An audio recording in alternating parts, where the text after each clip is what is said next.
Repetition is the mother of mastery. What could screw this up? What do you think? Well, the answer is the mind. The mind can get in the way, not your heart, not your soul, not your spirit, but the mind, that survival mind that's always looking for what to avoid, what could be painful, what could be a challenge. And so the mind has to be trained, just like you would train muscles. And most people, like if you're seeing somebody, I mentioned this the other day, who's extraordinary, somebody's the best in the world at what they do. Remember I said they get rewarded in public for what they practice in private. People that are incredibly successful have a daily practice, and that daily practice keeps them in the right psychological, physical, emotional state so they be their best. They get to experience life at the highest level. And if you don't have a daily practice, you'll have so much momentum out of this program, you'll see some huge changes. People still having this impact in their body is because we're wiring our nervous system by doing it day and night, night and day, and when we're exhausted, just pushing further. That's how you make these new connections. An immersion that would make you grow physically, mentally, spiritually, transform your relationship, transform your business. That's how you're going to get an explosive continuous growth. And if you do that every year for the next 5 or 10 years, imagine where your life would be. So, but here's the secret. When you talk about something, it's a dream. When you envision it, it's exciting. When you plan it, it's possible. When you schedule it, it's real.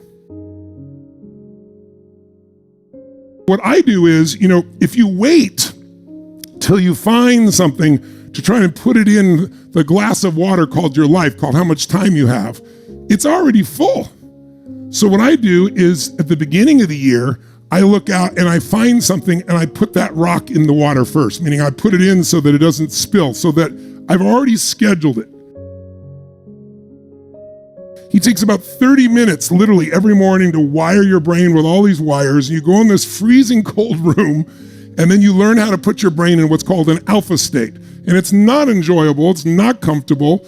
You have to think a certain way, and it makes a sound. It magnifies your brain waves, and you have to get that sound into a certain place, and this goes on 12 hours a day for 7 days. And at the end of the first day, I'm like, who do I got to get killed to get out of this? And I was like, oh shit, I enrolled in this, right, myself. But it was beautiful, it was powerful. None of you are the masters of your body. I'm not being disrespectful, but you aren't masters in this area.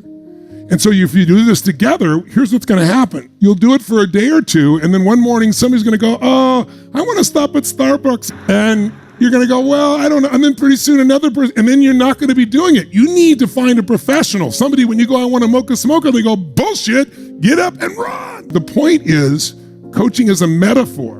And then now everybody's a coach, right? Financial advisors call themselves coaches. Everybody calls them a coach, but they're not equally good. So you want to get somebody. I train my coaches. One of the number one things I do is find that they've done something. They've transformed their body. They've transformed a relationship so that they have an experience of results, not just the tools in their head. Prime time and net time. So let's talk about net time first. Net means, N-E-T means no extra time. You want to train yourself daily. Right now, you're being trained by the environment. The news no longer, you don't have to pursue the news. It chases you, right? It's in your pocket. You get the text or you get the clicks, you get triggered everywhere you go. So today, you're being conditioned by the external environment, usually with fear, usually of overwhelm. If you don't counter that by feeding your mind every day, you're going to have a problem. You have to stand guard at the door of your own mind. Pursuing something, reading a real book, something with psychology or skills or abilities or philosophy or something that's going to improve your life. If you do that 30 minutes a day, you're going to be feeding your mind as opposed to the crap that the world sends you. If somebody is great at anything, it's because they do it over and over and over again until it gets in their body. Again, they're being rewarded in public for what they practice in private. The first step is net time. Takes no extra time. You can do it when you're driving your car. You can do it while you're working out. You can do it while you're cleaning the house. So you want to feed your mind. But then the last part is what I call prime time. What is prime time? Well, there's a psychological tool known as priming that most people are kind of unaware of. Most of us think that when we have a thought, Well, that's my thought. I just thought that thought. It's my thought. I'm in control of it. Well, yes and no. Many of your thoughts are prompted or triggered by you being primed by the environment. Advertisers know how to prime you. Some business people know well how to prime you. And you can prime yourself for a negative experience, or you can prime yourself for a positive experience. But priming controls human psychology.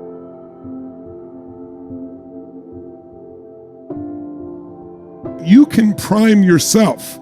You don't have to wait for everyone else, advertisers, promoters, to try and take over your mind.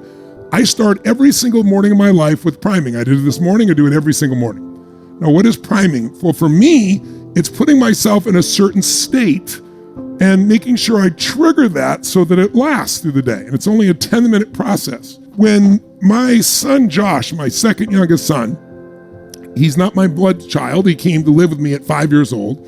He was really, really uptight, really scared. He wouldn't want to walk down the driveway to even get on the bus. He was just a different kind of personality. And I was like, live with passion, turn fear into power, all this stuff at 24 years old. So I wanted to help this kid, right? And one day I saw the best way to help him was so simple. He met a friend, and this friend's name was Brett, and Brett came over, and Brett was one of those kids. Have you ever been around somebody, I mentioned the other day, somebody who's not really funny, but they think they are? So this little kid was not funny at all, but he thought he was the funniest shit on the planet, and he would just say something and laugh, and say something and laugh. And I found myself laughing with this little kid, right? And so I remember turning to Josh afterwards, and I said, Josh, you really enjoy that kid, Brett, right? He goes, yeah. I said, make him your best friend. He goes, what do you mean, Dad? I said, you spend as much time as you can with him. He said, why do you say that?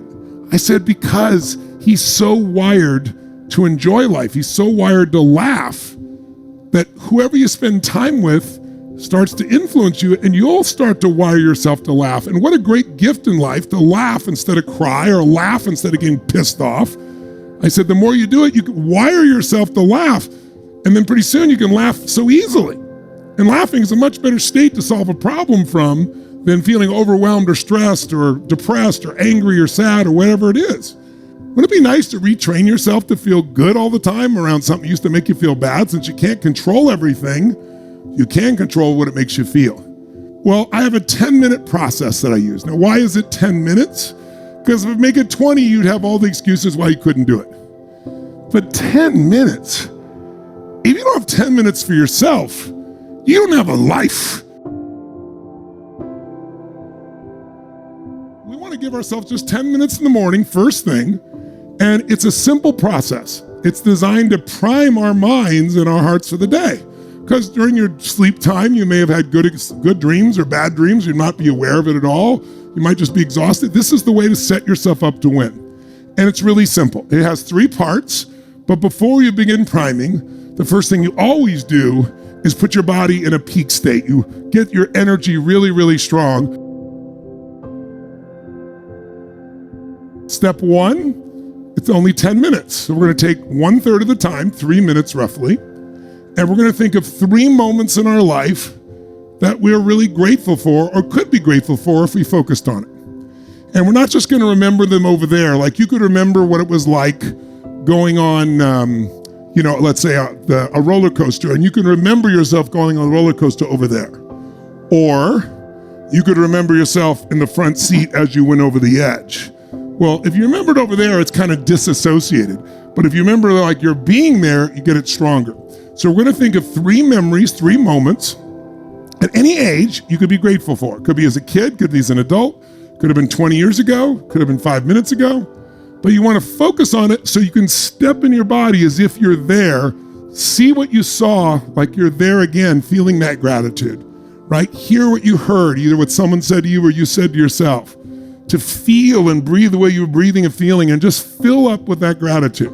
And we'll do one for about a minute, then we'll do a second moment that feels great, then we'll do a third. And that's step 1. And I'll guide you through it. Step 2 is kind of like a prayer or a blessing. You're going to imagine we go to step 2, like a ice blue, violet, white, or gold light. You pick your favorite color, a gold, white, violet, or ice blue light pouring down from the heavens into your head like it's a shower, internal shower, and it washes through that color, your brain, your face, your neck, and as it washes through the body, it cleanses your body, heals your body, it strengthens your body, and it brings out the best in you, your strength, your passion, your compassion, your love. And that energy goes all the way down into the ground, and then you imagine bringing it back up and out again. And you'll be doing that, healing your body, healing mentally, emotionally, physically. And at one point, you're going to imagine bringing that energy down, and when it gets to your heart, you're going to send it out to the people you love, like a circle around you, like your husband or wife, or boyfriend or girlfriend, or your children, or your dearest friends, further out to those that you do business with, further out to strangers. And as you do this, it sounds airy-fairy, but scientists using MRIs have shown that when you focus on sending love or healing energy to another human being, it has a profound effect on your own brain's focus, and your own brain's function, I should say. So we're going to do that for 3 minutes. And then the last 3 minutes are they're really about 3 to thrive. We're going to think of 3 moments in your life that in the future, we're going to think of 3 things you want to achieve in the future. And we're doing one at a time for about a minute each, and you're going to imagine already achieving that goal, not hoping for it, like you just achieved it, and you're celebrating it, and you're enjoying it, and you're owning the result. And then we'll do that with a second and the third, and then we're done. It takes 10 minutes, 3 minutes, 3 minutes, 3 minutes.